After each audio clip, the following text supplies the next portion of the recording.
Ya. Dia. Bola mau main.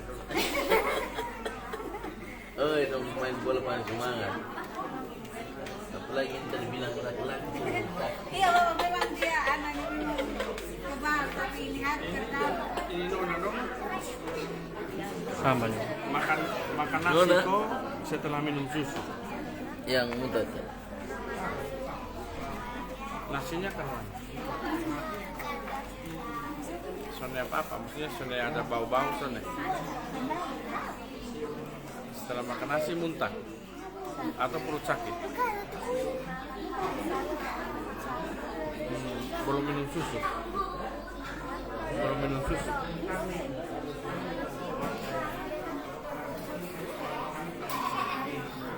Oh, tapi sempat minum susu.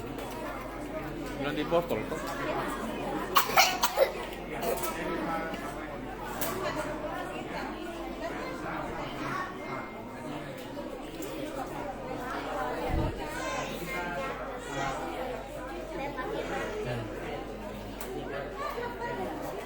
Papa, kita bicara sedikit. Ya. Papa, melihat ini apa kejadian hari ini bagaimana tanggapan Bapak? Ya, yang pertama saya mendapat laporan dari Pak Kabit Pak Okto ya bahwa ada awalnya itu 9 anak yang masuk UGD Leona. Tapi ketika saya datang komunikasi dengan kepala sekolah betul 9 masuk pertama, terus kemudian menyusul 2, berarti ada 11.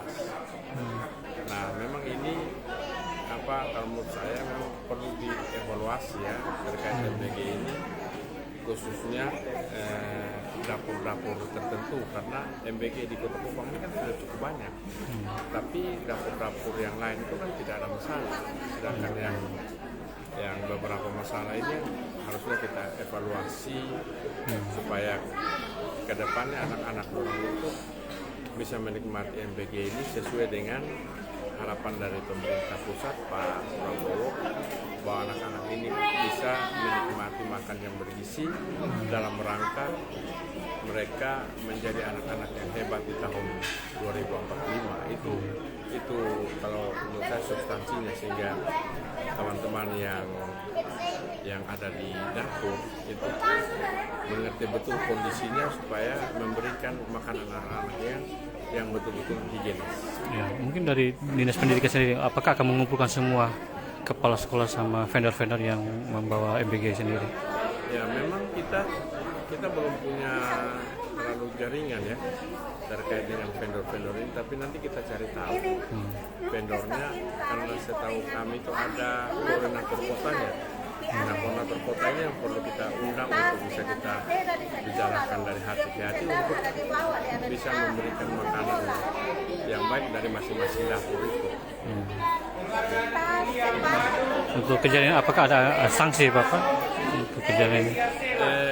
Kalau sanksi menurut kami, karena dinas kan terbatas jangkauannya, sehingga bicara dengan sanksi itu kami tidak ada sanksi kepada mereka.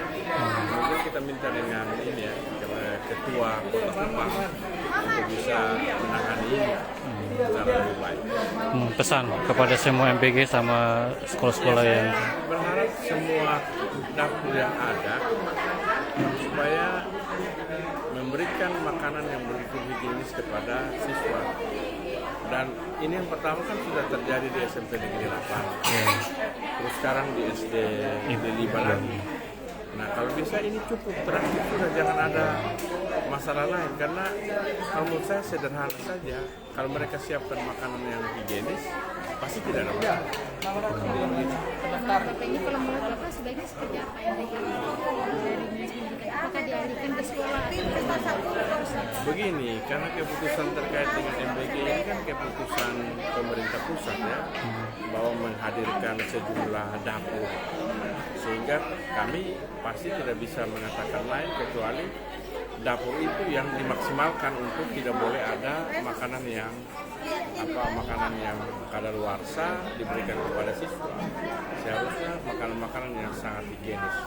Sehingga seperti yang saya bilang tadi, apa yang diharapkan oleh pemerintah pusat dalam hal ini Pak Presiden, agar anak-anak disiapkan betul menjadi anak hebat melalui makanan yang bergizi gratis ini, sehingga tahun 2025 sudah lahir anak-anak yang betul-betul dipersiapkan untuk menggantikan posisi-posisi kita yang sudah tua-tua ini. Seperti apa tindakan-tindakan yang akan dilakukan oleh Dinas Pendidikan? Kalau saya seperti yang saya bilang, mungkin kita komunikasi dengan teman-teman yang menjadi koordinator MDG Kota Kupang agar bagaimana menginformasikan kepada semua dapur yang ada di Kota Kupang memberikan makanan yang higienis kepada siswa-siswa yang ada di Kota Kupang. Bapak ini kan sebelumnya kasusnya sudah pernah terjadi. Iya.